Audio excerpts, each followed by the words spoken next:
Hello dear once, કોણીય વેગમાનની જે એક્ઝામ્પલની series ચાલે છે એમાં આ બધાનું હું શૈલેષ ઝોલા ફરીથી સ્વાગત કરું છું. આની પહેલાં એક લેક્ચર અપલોડ કરેલો છે કે જેમાં તમને દાખલા ગણાવેલા છે કોણીય વેગમાનના, અને આ લેક્ચરમાં પણ આપણે દાખલાનો અભ્યાસ કરીશું. તો વધારે સમય વેડફ્યા વગર આપણે દાખલાની શરૂઆત કરીએ. દાખલાની રકમ હું વાંચું છું. કેપિટલ એમ દળ અને એલ લંબાઈનો સળિયો તેની લંબ દ્વિભાજક અક્ષને અનુલક્ષીને ઓમેગા ઝીરો જેટલી અચળ કોણીય ઝડપથી ભ્રમણ કરે છે. બે સ્મોલ એમ દળ અને નહિવત પરિમાણ ધરાવતા, નહિવત પરિમાણનો મતલબ એમ થાય બિંદુવત, એટલે કે સ્મોલ એમ દળ અને બિંદુવત બે મણકા શરૂઆતમાં સળિયાના કેન્દ્ર પર છે, જે સળિયા પર મુક્ત રીતે ભ્રમણ કરી શકે છે. ઓકે, જ્યારે મણકા સળિયાના છેડા પર હોય ત્યારે તંત્રની અંતિમ કોણીય ઝડપ કેટલી હશે? હવે આ જે લેક્ચરમાં તમને જે દાખલા ભણાવવામાં આવશે એ દાખલા વધારે આઈએમપી છે. આવા દાખલા પૂછાય જ છે, પાક્કું છે. અને એક વસ્તુ યાદ રાખો, ખબર કેમ પડે કે આ ટાઈપના દાખલા છે? યાદ રાખો, તમને એક પ્રારંભમાં એક સિસ્ટમ આપી હશે કે જેમાં એક સળિયો કે તકતી કે રિંગ બધું મૂકેલું હશે અને ભ્રમણ કરતું હશે. પછી એમાં કંઈક ચાળા કરશે કે એને કંઈક મણકા મૂકી દીધા, કે નાનકડી એવી લખોટી મૂકી દીધી, કે બિંદુઓ દળ મૂકી દીધા. ટૂંકમાં સિસ્ટમ જે શરૂઆતમાં હતી એમાં કંઈક ચેન્જ લાવવાનો પ્રયત્ન કરશે. હું જે બોલું છું એ ધ્યાનથી સાંભળવું, ધ્યાન છે સમજ લેના, ફિર સે બોલ રહા હું, ધ્યાન છે સમજ લેના. તો કંઈક પ્રારંભિક સિસ્ટમ હશે, એ પ્રારંભિક સિસ્ટમમાં કંઈક એની સિસ્ટમમાં ચાળા કરશે, એટલે કંઈક નવા પદાર્થો મૂકશે કે અમુક પદાર્થો બાદ કરશે. તો શું થશે? સિસ્ટમની કોણીય ઝડપમાં ચેન્જ આવી જશે. કેમ? સિસ્ટમની જડત્વની ચાક માત્રા બદલશે. નવું દળ ઉમેરો કે જે દળ છે બાદ કરો તો જડત્વની ચાક માત્રા બદલે, જડત્વની ચાક માત્રા બદલશે તો ઓમેગા બદલશે. તો તમને આમાં આવું પૂછશે કે ભાઈ પ્રારંભમાં સિસ્ટમ આ ટાઈપની છે, ઝડપ કોણીય ઝડપ આટલી છે, સિસ્ટમમાં ચેન્જ કર્યો તો નવી કોણીય ઝડપ કેટલી હોય? જેમ કે આ દાખલો તમને દેખાય છે. પહેલાં એક કેપિટલ એમ દળ અને એલ લંબાઈનો સળિયો હતો જે ભ્રમણ કરતો હતો. એમાં મણકા મૂક્યા બે, શરૂઆતમાં કેન્દ્ર પર હતા. ભ્રમણ કરશે એટલે ભ્રમણ કરવાના કારણે શું થાય? એના પર કેન્દ્રગામી બળ લાગે. કેન્દ્રગામી બળના કારણે શું થાય? એ ધીમે ધીમે આગળ વધીને સળિયાના છેડા પર પહોંચી જાય છે. તો આ સ્થિતિમાં જે તંત્ર બન્યું, તંત્રમાં ત્રણ વસ્તુ આવે, સળિયો અને બે મણકા. એની અંતિમ કોણીય ઝડપ કેટલી હોય આપણે શોધવાનું છે. તો આમ ખબર પડી જવી જોઈએ આ દાખલામાં વાંચીને રકમ કે આ દાખલો જે સરે કીધું હતું એ ટાઈપનો છે કે પ્રારંભમાં કંઈક સિસ્ટમ છે, એમાં કંઈક ચાળા કર્યા અને અંતિમ ચાળા કરીને છેલ્લે જે અંતિમ કોણીય ઝડપ છે શોધવાની છે. તો શરૂઆતમાં શું હતું ચલો જોઈ લઈએ. શરૂઆતમાં એક સળિયો હતો કેપિટલ એમ દળ એલ લંબાઈનો, અને એ પોતાની લંબ દ્વિભાજક એટલે કે કેન્દ્રમાંથી પસાર થતી લંબ અક્ષને અનુલક્ષીને ભ્રમણ કરતો હતો. બીજું શું કર્યું? એમાં સ્મોલ એમ દળના બે બિંદુવત મણકા શરૂઆતમાં એના કેન્દ્ર પર છે. સપોઝ આવું કંઈક લાગશે, આકૃતિ કંઈક શરૂઆતમાં આવી લાગશે. સપોઝ કે આ સળિયો છે, બરાબર, કે જેની ભ્રમણાક્ષ અહીંયા છે, બરાબર છે. બે મણકા એક્ઝેક્ટલી અહીંયા છે. એક મણકો ધારો કે અહીંયા છે, એક મણકો ધારો કે અહીંયા છે. એક્ઝેક્ટલી થોડોક દૂર દોર્યા છે, બાકી એક્ઝેક્ટલી કેન્દ્ર પર એટલે કે અક્ષ પર છે. અને આખી વસ્તુ ભ્રમણ કરે છે. ચલો, કુલ કેટલી વસ્તુ? ત્રણ વસ્તુ છે. કુલ, બરાબર. ત્રણ વસ્તુ કઈ ગઈ? એક સળિયો પોતે જેનું દળ છે કેપિટલ એમ અને લંબાઈ છે એલ, એ પોતાની લંબ દ્વિભાજક અક્ષને અનુલક્ષીને ભ્રમણ કરે છે. બીજી બે વસ્તુ કઈ? બે મણકા છે. ચલો, મણકાનું દળ શું ગોળા છે? મણકા ગોળા સ્વરૂપે છે કે નાનકડા બિંદુવત સ્વરૂપે છે? તો લખ્યું છે નહિમત પરિમાણ ધરાવતો. આપણે કેવું લેશું? બિંદુવત. ટૂંકમાં બિંદુવત દળ છે. એક મણકોનું દળ સ્મોલ એમ, બીજા મણકાનું દળ સ્મોલ એમ છે. ઓકે, ચલો આટલું છે. હવે શરૂઆતમાં સિસ્ટમ પાસે કેટલી જડત્વની ચાક માત્રા હોય? તો ચલો આની જડત્વની ચાક માત્રા કેટલી? તો સળિયો છે એ પોતાની લંબ દ્વિભાજક અક્ષને અનુલક્ષીને ભ્રમણ કરે છે, એટલા માટે સળિયા પાસે કેટલી સળિયાની દિશા કેટલી હોય? 1/12 ml². હવે જો આગળનું જેણે જડત્વની ચાક માત્રા વ્યવસ્થિત જોયું હશે એને જ અહીંથી ખબર પડશે, બાકી કોઈ ખબર પડશે નહીં. કારણ કે હવેના બધા જ ટોપિકમાં જડત્વની ચાક માત્રા આવશે જ. અને જડત્વની ચાક માત્રા જો નથી આવડતી તો હું હજી રિકમેન્ડ કરીશ કે લેક્ચર ફરી વખત જો 100% આવડી જ જશે, બરાબર છે. તો સળિયાની તેના લંબ દ્વિભાજક અક્ષને અનુલક્ષીને જડત્વની ચાક માત્રા કેટલી હોય? 1/12 ml². ચલો, આ બિંદુવત દળ છે. બિંદુવત દળ અક્ષ પર જ છે. પેલા ક્યાં કીધું છે? બે બિંદુવત દળ શરૂઆતમાં સળિયાના કેન્દ્ર પર, ટૂંકમાં બે સળિયાના કેન્દ્ર પર છે. તો અક્ષ પર ક્યાં છે? અક્ષ પણ ક્યાં છે? સળિયાના કેન્દ્ર પર છે. હવે મણકા ક્યાં છે? સળિયાના કેન્દ્ર પર જ છે. ટૂંકમાં આ જે બે મણકા છે એનું અક્ષ કેન્દ્ર કેટલું? શરૂઆતમાં 0. તો આ બે મણકાની જડત્વની ચાક માત્રા કેટલી? 0. કેમ? બિંદુવત દળ માટે જડત્વની ચાક માત્રા શું હોય? mr². શું હોય? mr². અહીં દળ છે પણ અંતર નથી શરૂઆતમાં, એટલા માટે આ બે મણકાની કોઈ જડત્વની ચાક માત્રા નહીં હોય. કઈ અક્ષ અનુલક્ષીને? આ અક્ષ અનુલક્ષીને. બીજી કોઈ અક્ષ પસંદ કરો તો એને અનુલક્ષીને ડેફિનેટલી એની જડત્વની ચાક માત્રા હશે. પણ આપણે તો આ અક્ષ અનુલક્ષીને ભ્રમણ કરે છે, આપણે એ જ જોવાનું આવે. તો શરૂઆતમાં જડત્વની ચાક માત્રા કેટલી છે કુલ લખી દઉં છું I અથવા I1 લખી દઉં. કોના આખા તંત્રની હો ભાઈ, તંત્રની શરૂઆતમાં જડત્વની ચાક માત્રા. ચલો સળિયાની કેટલી આવશે 1/12 ml કોને આવશે સળિયાની, પ્લસ આ દળ કેટલું એમ, અંતર કેટલું એનું 0 લખો છો કે જરૂર નથી પણ સમજાવવા માટે લખું છું. અંતર કેટલું અક્ષથી 0 પ્લસ બીજું દળ કેટલું એમ, એનું પણ અંતર કેટલું 0. તો કુલ જડત્વની ચાક માત્રા કેટલી આવશે પહેલા માટે I1 બરાબર આવશે કુલ 1/12 ml². આટલી હશે. હવે શું થાય જુઓ, આગળ વાંચતા એવું ખબર પડે કે જ્યારે સળિયો ભ્રમણ કરતો હોય પ્રારંભિક ઝડપ કેટલી છે એની ω0 કેટલી છે ω0. ω0ના કારણે સળિયો ભ્રમણ કરે છે.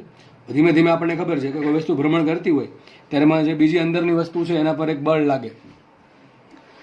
એના કારણે શું થાય, આજે મણકાઓ છે ધારો કે એવું નથી કે બે એક સાઈડ તમે બે એક સાઈડ દોરી શકો કે ફરક ન પડે. બંને મણકા શું કરશે, બાર તરફ એક બળનો એક્સપિરિયન્સ કરશે અને આ જે મણકાઓ છે એ સળિયા પર મુક્ત રીતે ભ્રમણ કરવા માટે એટલે કે ગતિ કરવા માટે સક્ષમ છે. એટલે આના કારણે શું થશે, આ જે મણકો છે અહીંયા આવી જશે અને આ મણકો અહીંયા આવી જશે. મને એમ કહો, શું આ કાર્ય કરવામાં કોઈ બહારથી ટોર્ક લાગ્યું? બહારથી કોઈ ટોર્ક લાગતું નથી. આ શું કામ થાય છે, ઓટોમેટિકલી કેન્દ્રગામી બળના અસરના કારણે થાય છે. અને કેન્દ્રગામી બળ જે છે એ સેન્ટરમાંથી પસાર થાય છે એટલે કે કેન્દ્રગામી બળના કારણે કોઈ ટોર્ક ઉત્પન્ન થશે નહીં. તો અહીંયા પરિણામી બાહ્ય ટોર્ક 0 છે. હું શું બોલું છું, પરિણામી બાહ્ય ટોર્ક 0 છે. કેમ કે સિસ્ટમ આપણી આ છે, એ સિસ્ટમ પર આંતરિક ફેરફારના કારણે બંને જે મણકા છે દૂર જાય છે. કોના કારણે, કેન્દ્રગામી બળની અસરના કારણે. કેન્દ્રગામી બળ છે એ સેન્ટરમાંથી પસાર થાય છે એટલે એના કારણે કોઈ ટોર્ક ઉત્પન્ન થશે નહીં. લખી શકાય ટોર્ક બરાબર 0. શું છે અહીંયા, બાહ્ય ટોર્ક બરાબર 0 હોય.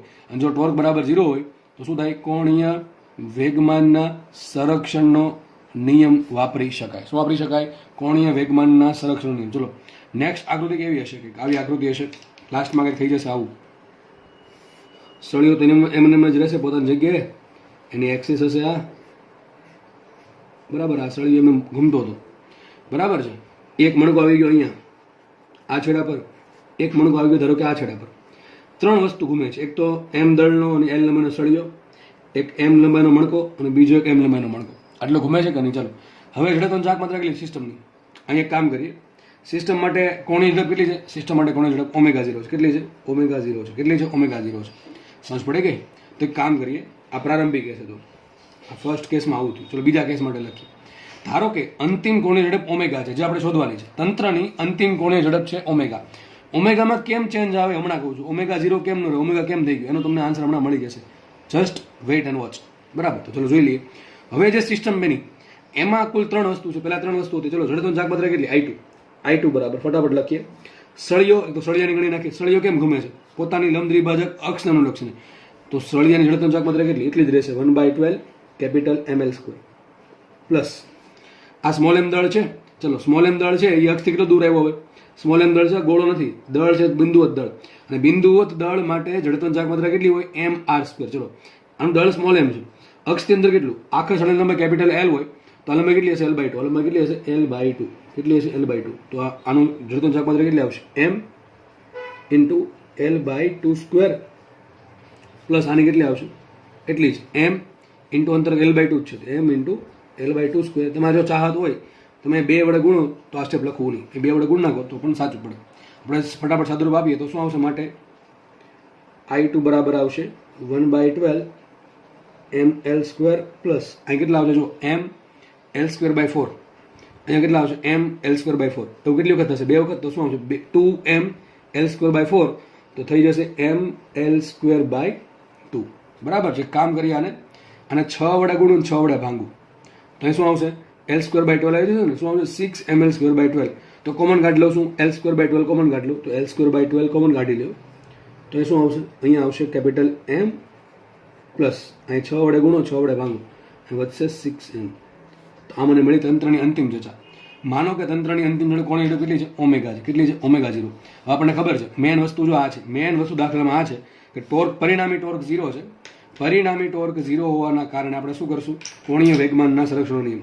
પરિણામી ટોર્ક 0 કેમ છે, તમારે સાઈડમાં લખી રાખવું કે જે મણકા છે એ કેન્દ્રગામી બળ અસરના કારણે જાય છે. અને કેન્દ્રગામી બળ આપણને ખબર છે ક્યાંથી પસાર થશે, સેન્ટર ઓફ માસમાંથી. તો કેન્દ્રગામી બળ ભલે લાગે છે પણ એના કારણે કોઈ ટોર્ક ઉત્પન્ન થશે નહીં. ટોર્ક ઉત્પન્ન ન થાય એટલા માટે શું થાય, કોણીય વેગમાનના સંરક્ષણ થશે. કોણીય વેગમાન કેવું રહેશે? અચળ. માટે ટોર્ક બરાબર 0 ઇમ્પ્લાઇઝ ધેટ શું થયું?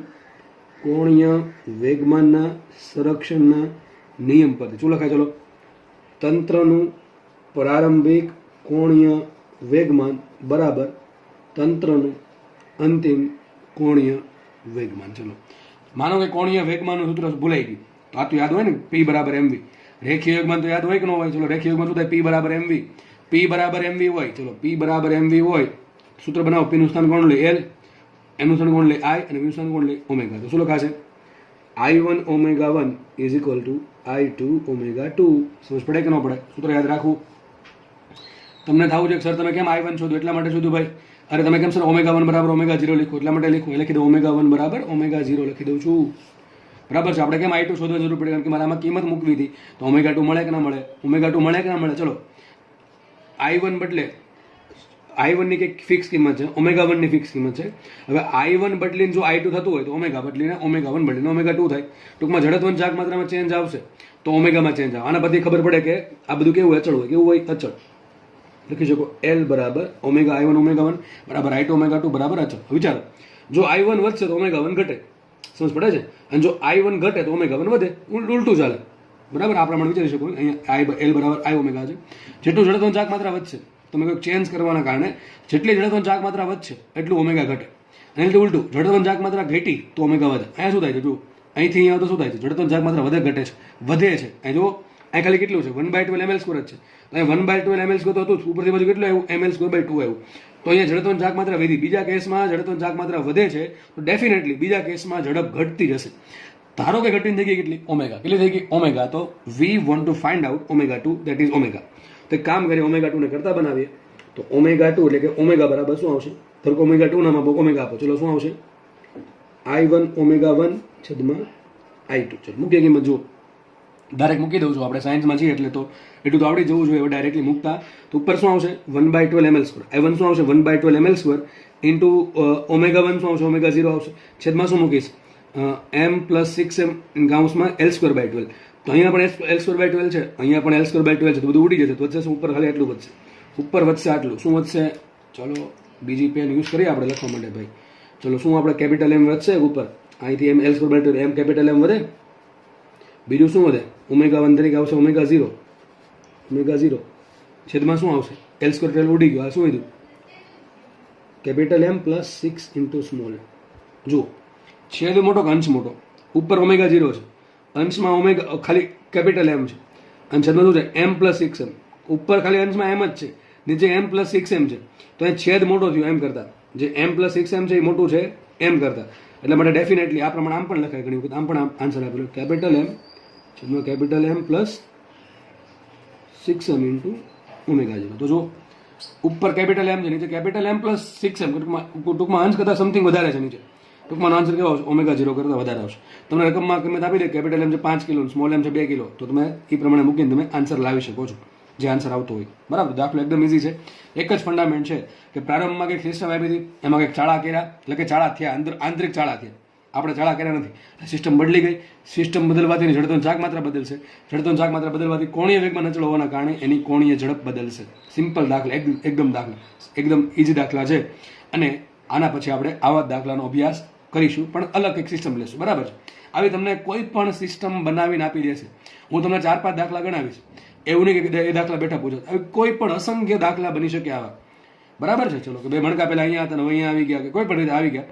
ટૂંકમાં સિસ્ટમમાં કોઈ પણ ચાળા કરી શકે છે. આપણે એક જ વસ્તુ યાદ રાખવાની કે પ્રારંભમાં સિસ્ટમ છે, એમાં કંઈક ચાળા થયા, એટલે સિસ્ટમ બદલી ગઈ. સિસ્ટમ બદલવાથી એની ઝડપવંત ચાક માત્રા બદલશે, અને જે ફેરફાર થાય છે એ આંતરિક થવાના કારણે ટોર્ક 0 હોય, કોણીય વેગમાન રહેશે અચળ. બરાબર? એટલે I1 ઓમેગા 1 બરાબર I2 ઓમેગા 2, અથવા L નું જે બીજું કોઈ સૂત્ર વાપરવું પડતું હોય એ વાપરીને આપણે દાખલો ગણીશું. તો આપણો આન્સર આરામથી આવી જશે. ચલો, નેક્સ્ટ દાખલો જોઈ લઈએ. Let's solve another question. The question is on your screen. If you want, you can calculate it. બરાબર? જો તમારી ચાહત હોય તો તમે દાખલો ગણી શકો છો, આગળ જે દાખલો ગણાયો એના આધારે. ચલો, વાંચીએ રકમ. ચલો, આમાં સિસ્ટમ કંઈક બદલે નાખી. શું કીધું? જો કેપિટલ M દળ અને R ત્રિજ્યાની એક રિંગ આપી. શું છે? રિંગ. તેની ભૌમિતિક અક્ષને અનુલક્ષીને ભ્રમણ કરે છે, અને એવું કીધું છે પ્રારંભિક કોણીય ઝડપ ઓમેગા 0 છે. ટૂંકમાં માનો કે એક રિંગ છે, આપણે ઉપર ટોપ વ્યૂમાંથી જોઈએ છીએ. એટલે આ રિંગ છે એ ઓમેગા 0 જેટલી પ્રારંભિક ઝડપથી ભ્રમણ કરે છે. અક્ષ લંબરૂપે બહાર આવે છે એવું માની લ્યો.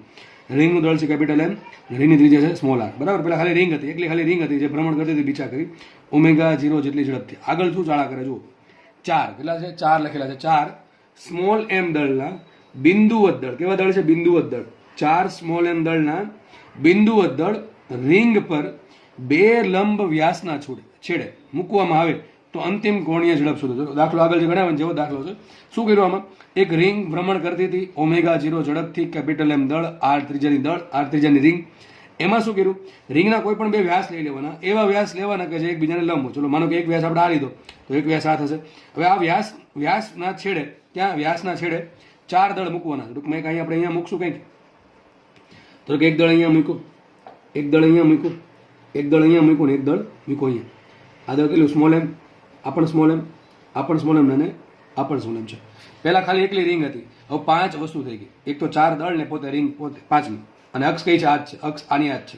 ચલો શું કરશું, પ્રારંભિક ઝડપનો ચાક માત્ર શોધશું, અંતિમ ઝડપનો ચાક માત્ર શોધશું અને કોણીય વેગમાન સંરક્ષણ વાપરશું. વાત થઈ પૂરી. ચલો ફટાફટ આપણે દાખલો ગણી દઈએ. ચલો પ્રારંભમાં સાઈડમાં ગણી નાખો. ચલો પ્રારંભમાં કોણીય ઝડપ કેટલી, સોરી ઝડપનો ચાક માત્ર કેટલી, ચલો I1. તો પ્રારંભમાં ખાલી કઈ વસ્તુ છે, રિંગ જ છે.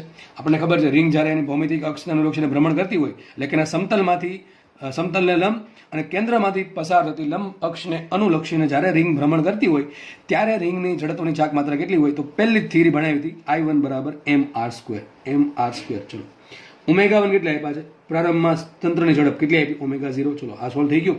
નેક્સ્ટ વાત કરીએ I2. So we want to find out I2 and we already know that how to find out I2. બરાબર છે, આપણને ખબર જ છે કે I2 કઈ રીતે મળશે. ચલો તો આપણે I2 શોધવાનો પ્રયત્ન કરીએ. ચલો I2 તરીકે શોધવા માટે 5 વસ્તુ છે. ચલો પહેલી વાત તો યાદ કરાવી દઉં, ઝડપનો ચાક માત્ર કોની પાસે હોય, જેની પાસે દળ છે ઓછું કે વધારે એની પાસે ઝડપનો ચાક માત્રા છે. બરાબર છે. હવે બની શકે કે જો એ દળ છે એ અક્ષ પર જ હોય તો ઝડપનો ચાક માત્ર 0 આવશે, બાકી ઝડપનો ચાક માત્ર 0 આવશે નહીં. બરાબર, તો આપણે શોધીએ. પહેલા એક કામ કરીએ, રિંગ તો એમની જ ફરે છે, રિંગ તો પોતાની જાતે જ ફરે છે, તો રિંગની અક્ષ કઈ આ જ છે, તો રિંગની ઝડપનો ચાક માત્ર એટલી જ આવશે, mr² આવશે પ્લસ. ચલો જોઈએ, 4 દળ સરખા છે, હા સરખા છે. 4 દળનું આ અક્ષથી અંદર સરખું છે, તો 4 દળ માટે અક્ષથી ઝડપનો ચાક માત્ર કેવી આવશે, સરખી આવશે. શું 4 દળ ગોળા છે કે તકતી છે કે રિંગ છે કે બિંદુવત દળ છે, કેવું દળ છે, બિંદુવત દળ. તો બહુ કઈ જાદુ વિચારવાનું નહીં, સમાંતર અક્ષ પ્રમાણે વાપરવું પડશે નહીં. ગોળા કીધા હોત તો સમાંતર અક્ષ પ્રમાણે વાપરવો પડે. સમજ પડે કે નથી પડતી, સમજ પડવી જોઈએ ભાઈ હું શું બોલું છું. બરાબર છે, આપણે કામ કરીએ. બિંદુવત દળ માટે સૂત્ર એકદમ સિમ્પલ છે, mr². કયું સૂત્ર છે, I બરાબર mr². બિંદુવત દળ માટે સૂત્ર આવશે I બરાબર સિમ્પલ mr². તો દળ m છે, ચલો અંતર કેટલું, તો આ અક્ષ અહીંયા છે, અક્ષ તેનું અંતર કેટલું, r. કેટલું અંતર છે, r. ચલો તો આ ઝડપનો ચાક માત્ર કેટલી આવશે, mr². આની કેટલી, mr². આની કેટલી, mr². આની કેટલી, mr². તો કુલ કેટલી આવશે, 4 small m r². That is I2 બરાબર r² કોમન કાઢીએ, અહીં શું આવશે, કેપિટલ M પ્લસ 4m. થઈ ગયું. ચલો થઈ ગયું. તો આપણને I2 મળી ગયા. સપોઝ કે અંતિમ કોણીય ઝડપ ઓમેગા 2 છે અને આપણે શોધવું છે કે ઓમેગા 2 કેટલા છે, તો કઈ રીતે શોધશું બોલો.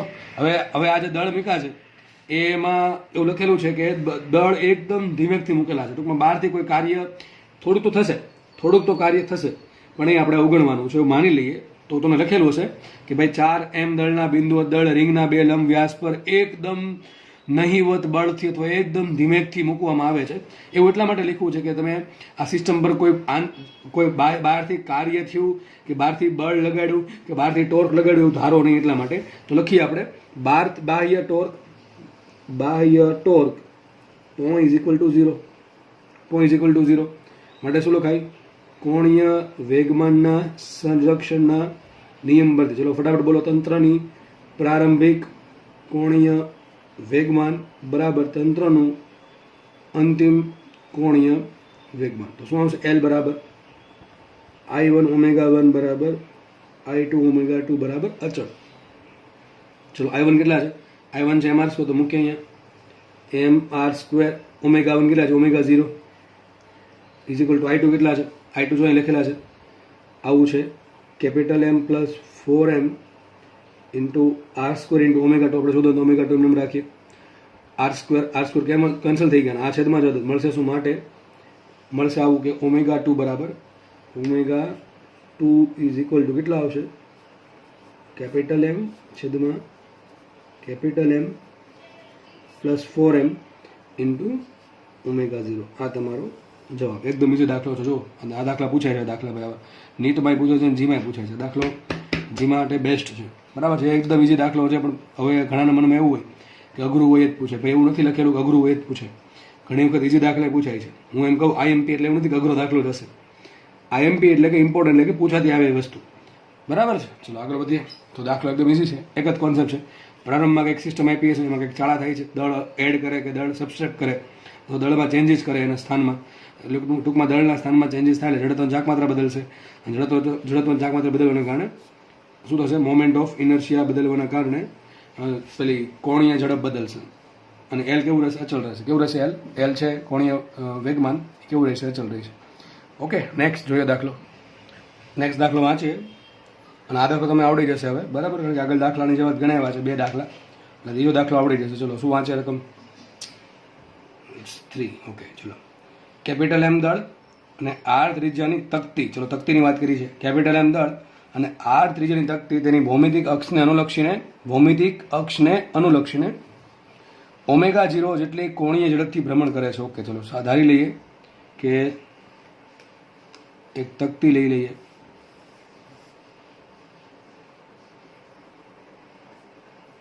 એક તકતી લઈ લીધી.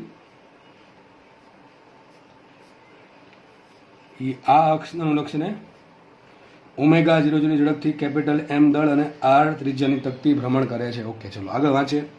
આગળ એવું લખે છે કે તેની પર r/2 ત્રિજ્યા અને m/4 દળની બીજી એક સમઅક્ષીય તકતી મૂકતા તંત્રની નવી કોણીય ઝડપ કેટલી થાય? જો તમે નવી તકતી એડ કરો, એટલે નવું દળ એડ થયું. નવું દળ એડ થવાના કારણે જડત્વની ચાકમાત્રા બદલી જશે. અને જડત્વની ચાકમાત્રા બદલવાના કારણે જે કોણીય ઝડપ છે બદલશે. અને આપણે એમાં એવું ધારી લેશું કે જે તકતી મૂકવામાં આવે છે, બીજી તકતી, એમાં બહુ નહિવત પ્રમાણમાં કાર્ય થાય છે અથવા નહિવત પ્રમાણમાં બળ લાગે છે. આપણે ઉપરથી ટોપ વ્યૂમાંથી જોશું સેકન્ડ કેસ તો આવું કંઈક લાગશે. એક તકતી તો હતી જ, તે એક તકતી હતી જ. કેટલું દળ એનું? કેપિટલ એમ દળ, આર ત્રિજ્યા. એની ઉપર હવે સમઅક્ષી એટલે કે એની અક્ષ સરખી છે, કેન્દ્ર સરખું છે, એક જ સમતલમાં છે. બીજી તકતી મૂકી કેટલી? r/2 ત્રિજ્યાની અને m/4 દળની. ચલો ધારી લઈએ કંઈક મૂકી છે, આવું કંઈક મૂકી દીધું. આ જે બીજી અંદર તકતી છે એનું દળ છે m/4 અને ત્રિજ્યા છે એની r/2. ચલો તો નવું દળ એડ થયું.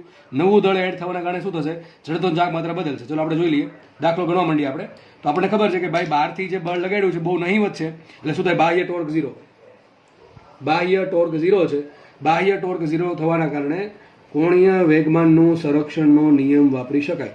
તો કોણીય વેગમાનનું સંરક્ષણનો નિયમ શું કહે? L બરાબર I1 ઓમેગા 1, L બરાબર I1 omega 1 is equal two I2 omega 2 બરાબર અચળ. ચલો મારે ઓમેગા 2 શોધવા માટે શું કરવું પડે? તો લખાય omega 2 is equal to I1 omega 1 છેદમાં I2. બરાબર. તો આપણે મારે I1 ઓમેગા 1 અને I2 ઓમેગા 1 મને આપેલા છે, ઓમેગા 0 કેટલા આપ્યા છે? ઓમેગા 0 લખી દો. માટે omega 2 is equal to I1 omega 0 by I2.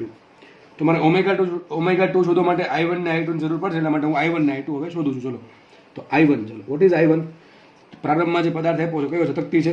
કયો પદાર્થ? તકતી છે. તકતી છે પોતાની ભૌમિતિક અક્ષને અનુલક્ષીને જ્યારે ભ્રમણ કરતી હોય કે કેન્દ્રમાંથી પદાર્થની લંબ અક્ષને અનુલક્ષીને જ્યારે ભ્રમણ કરે છે ત્યારે તેની જડત્વની ચાકમાત્રા આપણે સાબિત કરેલી છે. કેટલી હોય? 1/2 mr². કેટલી હશે? 1/2 mr². ઓકે, અને ઓમેગા 1 છે, ઓમેગા 0.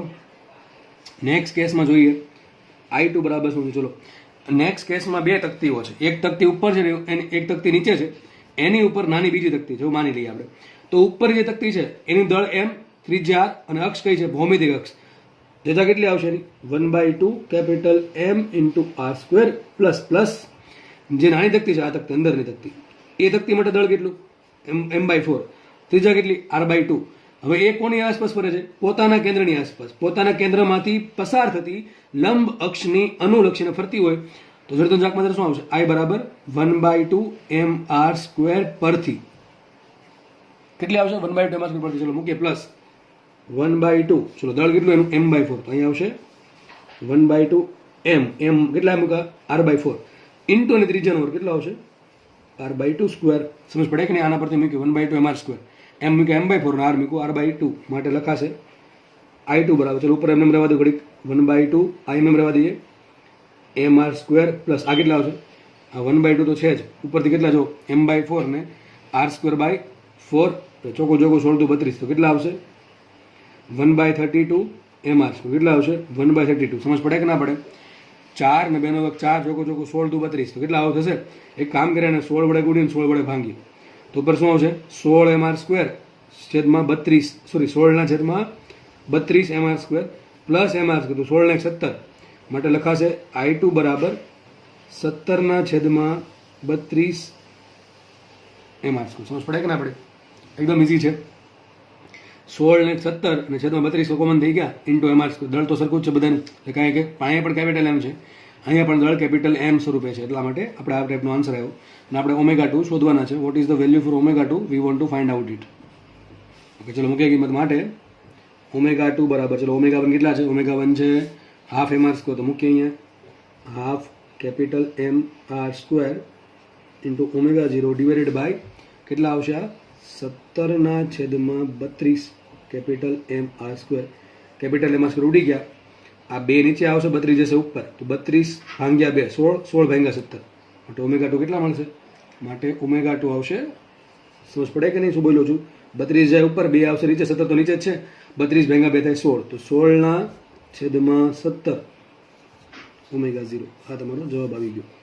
તો આવા મેં તમને કીધું એ પ્રમાણે ગમે એટલા દાખલા બનાવી શકે, એક તકતી છે એના પર અહીં છેડે કંઈક દળ મૂકી દીધું, બીજી તકતી મૂકી દીધી, કે બીજી રિંગ મૂકી દીધી, કે એક સળિયો ગોઠવી દીધો, આવી તો કેટલી બધી વસ્તુ થઈ શકે, અને આ દાખલા ગણવાનો કોઈ અંત જ નથી, ચાહત હોય તો દાખલા ગણી શકાય, અને તમને અલગ અલગ મટીરિયલમાંથી અલગ અલગ દાખલા આ ટાઈપનો મળી પણ રહેશે. મેઇન કોન્સેપ્ટ છે કે એક દાખલો ગણાવે ત્યાં જ સમજ પડી જોવી જોઈએ કે આ દાખલામાં કેમ સરે આવું કર્યું, બરાબર. તો શું આન્સર આવશે 16/17 ω0, 3 દાખલા સેમ ટુ સેમ વેમાં ગણાવેલા છે. નેક્સ્ટ દાખલો આપણે લઈએ, ચોથો દાખલો, નેક્સ્ટ દાખલો સોલ્વ કરીએ. કદાચ આખી રકમ દેખાતી નહીં હોય એટલા માટે હું રકમ વાંચી જાઉં છું, અને રકમ આખી ન્યુમેરિકલ નથી, એટલે કે ખાલી રકમ સ્વરૂપે છે, ડેટા સ્વરૂપે છે, બરાબર, એટલે હું ફટાફટ વાંચી જાઉં છું. એક તકતી તેની ભૌમિતિક અક્ષને અનુલક્ષીને ω0 જેટલી કોણીય ઝડપથી ભ્રમણ કરે છે. આગળ લખે છે જંતુ, કોઈ ઇન્સેક્ટ હશે, બરાબર, જંતુ તકતીની ધાર પરથી બીજી ધાર પર વ્યાસ પર ગતિ કરે ત્યારે તંત્રની કોણીય ઝડપમાં શું ચેન્જ આવે, શું તંત્રની કોણીય ઝડપ સતત વધશે, સતત ઘટશે, પહેલા વધે પછી ઘટે, કે એક પણ નહીં, શું થાય છે એક્ઝેક્ટલી આપણે જોવાનું છે, અને એનો આપણે ગ્રાફ પણ દોરવાનો છે ω વિરુદ્ધ t નો, બરાબર છે. તો આપણે જોઈ લઈએ ગ્રાફ કેવો આવશે. પહેલાં આપણે તો સમજીએ શું કે સિસ્ટમ, આટલી બધી મોટી રકમ છે તો કંઈક તો જોવું પડશે. ધારો કે આપણે જે વસ્તુને ટોપ વ્યૂ દોરી, એક તકતી છે, સપોઝ એક તકતી છે, બરાબર, આ તકતી દોરી દીધી, તકતી ભ્રમણ કરે છે પોતાની ભૌમિતિક અક્ષ, ટૂંકમાં આ જે એક્સિસ છે દેખાતી નથી આપણને, કારણ કે આપણી તરફ લંબ બહાર આવે છે એટલા માટે, તો તકતી આ પ્રમાણે ભ્રમણ કરે છે. ઓકે, ચલો આટલે સમજી લીધું. હવે શું છે, એક જંતુ છે, જંતુ ઓલરેડી હતું, જો જંતુ તકતી પર હતું જ, જંતુ તકતીની ધાર પરથી, ટૂંકમાં ધારો કે જંતુ દોર દઈએ, કાળું કાળું કંઈક, સપોઝ કે એક જંતુ છે, બરાબર છે,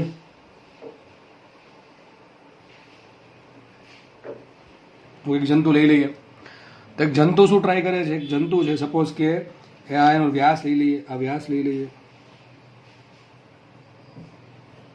જંતુ ભાઈ શું ટ્રાય કરે છે, જંતુ એમ ટ્રાય કરે કે ભાઈ મારે અહીંથી અહીંયા પહોંચવું છે, ટૂંકમાં કંઈક એની લાસ્ટ કન્ડિશન આવી હશે,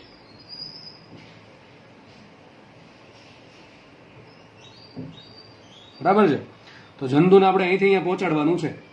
ચલો હવે તકતીને શું વાંધો, ભાઈ તકતીને કાંઈ વાંધો નથી, વાંધો ખાલી આને છે, કેમ, જંતુનું સ્થાન બદલે, એટલે કે જંતુનું, હવે આપણે થોડુંક સિરિયસલી લઈએ આને, જંતુ પહેલાં અહીંયા છે, જંતુનું દળ અહીંયા હતું, બરાબર, જંતુનું દળ અહીંયા હતું, તો જંતુનું કંઈક ઝડપનો ચાક માત્ર હશે, અને યાદ રાખો કોઈ પણ શેપ ડિફાઇન ન કર્યો ને, બિંદુઓ વસ્તુ લઈ લેવી, આપણે જંતુને કેવું લેશું, બિંદુઓ દળ લઈ લેશું. ધારો કે જંતુનું દળ કેપિટલ M છે, સર સ્મોલ m છે, કેટલું છે સ્મોલ m, અને તકતીનું દળ કેપિટલ M છે, તકતી ત્રીજા કેપિટલ R, તો માની લઈએ. તો પેલા જંતુ અહીંયા હશે, બરાબર, તો જંતુનું ઝડપનો ચાક માત્ર હશે કે નહીં, શરૂઆતમાં હશે, બરાબર હશે. ચલો જેમ જેમ જો તકતી તો એમ ફર્યા કરશે, તકતીની ઝડપનો ચાક માત્ર કોઈ ફરક પડે ના, કોઈ ફરક નહીં પડે. તકતી પોતાની ભ્રમણાક્ષના અનુલક્ષીને જ્યારે ફરતી હોય, એટલે કે ભૌમિતિક અક્ષના અનુલક્ષીને, તો કેટલી ઝડપનો ચાક માત્ર આવશે, હાફ mr², તો તકતીની ઝડપનો ચાક માત્ર કોઈ ફરક નહીં પડે. ફરક પાડશે કોણ, તંત્રની ઝડપની ચાક માત્ર 2 વસ્તુથી બનશે, તંત્રની ઝડપની ચાક માત્ર 2 વસ્તુથી બનશે, એક તો તકતીથી એ ફિક્સ રહેશે, એટલે તકતીનો કોઈ ચેન્જ નથી આવતો, અને એક જંતુથી, એટલે કે સ્મોલ m દળની બિંદુ વસ્તુથી. હવે સ્મોલ એમ દળ બદલશે તો શું થાય? જો સ્મોલ એમ દળ એટલે કે એનું સ્થાન બદલે તો પહેલા વસ્તુ અહીંયા છે તો સૌથી વધુ જડત્વની ચાક માત્રા છે. જેમ જેમ જેમ જેમ જંતુ ધીમે ધીમે ધીમે આગળ જશે, જેમ જેમ જેમ આગળ વધશે એમનું દળ તો અચળ રહેશે, પરંતુ એનું જે અંતર છે આ અક્ષથી અંતર ઘટતું જશે. અને આપણે ખબર છે જંતુ માટે જડત્વની ચાક માત્રા શું આવશે? mr². જેટલું r મોટું એટલું જડત્વની ચાક માત્રા મોટી, એટલી તંત્રની જડત્વની ચાક માત્રા વધારે. તો લખાય અહીંયા તંત્રની કુલ જડત્વની ચાક માત્રા કોને અનુલક્ષીને? તક્તીની ભૌમિતિક અક્ષને અનુલક્ષીને. કેટલી આવશે? I બરાબર કેટલી આવશે? I બરાબર કોઈ પણ સમયે. તો તક્તી માટે તો ફિક્સ, તક્તી માટે કેટલી આવશે? Half into capital mr². Plus ધારો કે જંતુનું સ્થાન આ લાઈનથી સ્મોલ આર છે. કેટલું છે? સ્મોલ આર છે તો mr². હવે આર બદલ્યા કરશે. જો શરૂઆતમાં શું હશે? આર સૌથી વધારે છે. અરે આર શું છે? જંતુનું અક્ષથી અંતર. શરૂઆતમાં જંતુ ક્યાં છે? તક્તીની ધાર પર છે તો કેટલું અંતર આવશે? કેપિટલ આર આવશે તો સૌથી વધારે. જેમ જેમ જેમ જેમ જે જંતુ છે એ ધીમે ધીમે અંદર આવતું જશે એમ આર ઘટતું જાય, આર ઘટતું જાય એમ I ઘટતું જાય. અને હમણાં તમને કીધું હતું તંત્ર માટે એટલે લખાય તંત્ર માટે તોર કેટલું છે? 0. કે જે પણ ચેન્જ આવે એ અંદર આવે છે, બહારથી કોઈ ચેન્જ આવતો નથી. તો શું માટે? L બરાબર શું થાય? અચળ થાય કોણીય વેગમાનના સંરક્ષણ નિયમ પરથી. કોણીય વેગમાનના સંરક્ષણના નિયમ પરથી. ઓકે લખાય માટે L બરાબર અચળ માટે લખાઈશું L બરાબર I ઓમેગા બરાબર અચળ. L બરાબર I ઓમેગા લઈએ. જો I વધે તો ઓમેગા ઘટે અને જો I ઘટે તો ઓમેગા વધે. ચલો પહેલા શું થાય છે? આપણે એક કામ કરીએ, જંતુને અહીંથી અહીંયા લઈ જઈએ. ક્યાંથી ક્યાં? નામ આપી દો. સપોઝ કે આ પોઈન્ટ A છે, આ પોઈન્ટ O છે અને આ પોઈન્ટ B છે. વ્યવસ્થિત લખીએ તમને સમજાવવા માટે. તો આવું લખી શકાય કે A થી O દરમિયાન. ચલો A થી O દરમિયાન શું થાય આપણે જોઈ લઈએ. જંતુ જેમ જેમ જેમ જેમ અંદર ગતિ કરશે એમ R ઘટતું જાય તો R ઘટે. શું લખાય? R ઘટે ને. R શું છે? સેન્ટર લાઈનથી જંતુનું અંતર. R ઘટશે. R ઘટે તો આને કઈ ફરક નહીં પડે, પણ I ઘટશે. R ઘટે તો I ઘટે. I ઘટે તો જો દેખાય છે આપણને I ઘટે શું થાય? ઓમેગા વધે. ટૂંકમાં એમ કહી શકાય કે જ્યારે જંતુ ધાર પરથી કેન્દ્ર પર આવશે ત્યારે ઓમેગા વધશે અને I ઘટશે, ત્રિજ્યા ઘટશે અને એનું અંતર ઘટશે. ચલો આગળ વધીએ. O થી B તરફ શું થાય? ચલો O થી B શું થાય છે? ચલો જોઈ લઈએ. જંતુ અહીંયા હતું, જંતુ અહીંયા પહોંચી ગયું. હવે જેમ જેમ જેમ જેમ આગળ વધશે તો સેન્ટર લાઈનથી એનું અંતર વધતું જાય ઘટતું જાય. આપણે અંતર અહીંથી માપવાનું છે ભાઈ, અંતર અહીંથી માપશું. અહીંથી નથી માપવાનું, અહીં તો પેલા હતું. જેમ જેમ જેમ જેમ નજીક જશે પેલા R ઘટશે, R ઘટે એટલે I ઘટે, I ઘટે એટલે ઓમેગા વધે. તો આપણે એવું જોયું કે A થી O ની ગતિ દરમિયાન એનું ઓમેગા વધશે. સોરી, A થી O ની ગતિ દરમિયાન એનું ઓમેગા વધશે. બરાબર. પછી આગળ જોઈએ. હવે ક્યાં પહોંચી ગયું? O પર પહોંચી ગયું. O થી આગળ જઈને ક્યાં જાય છે? B પર જાય છે.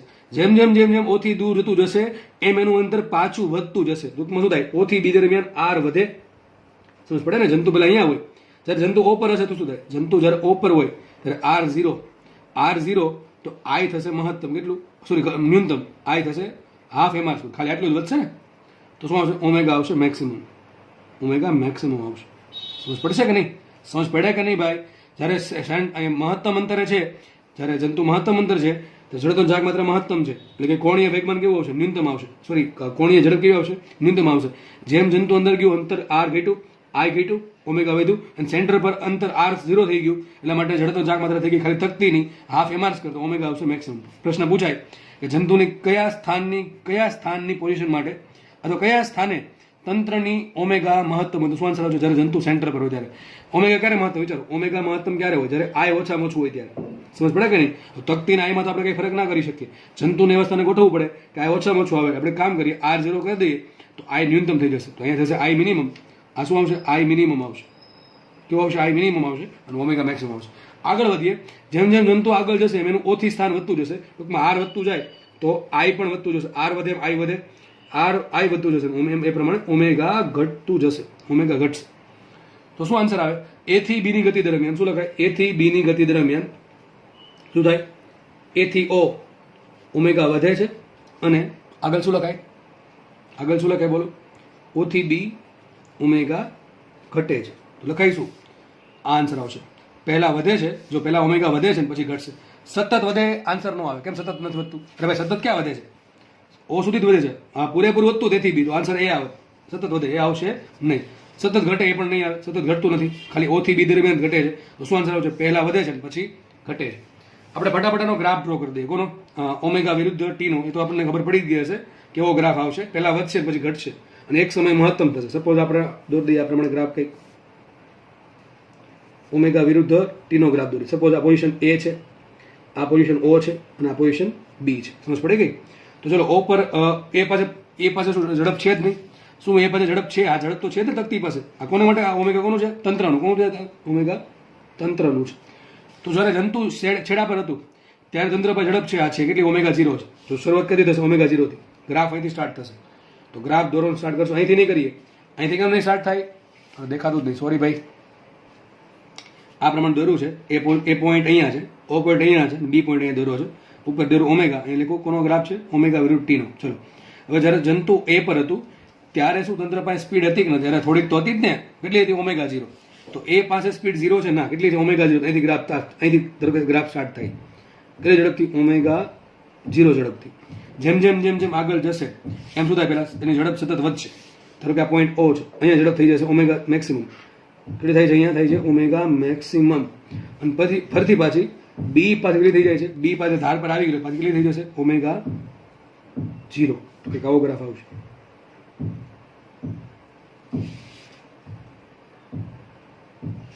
આવો કંઈક ગ્રાફ આવશે એનો. બરાબર છે? Something like this.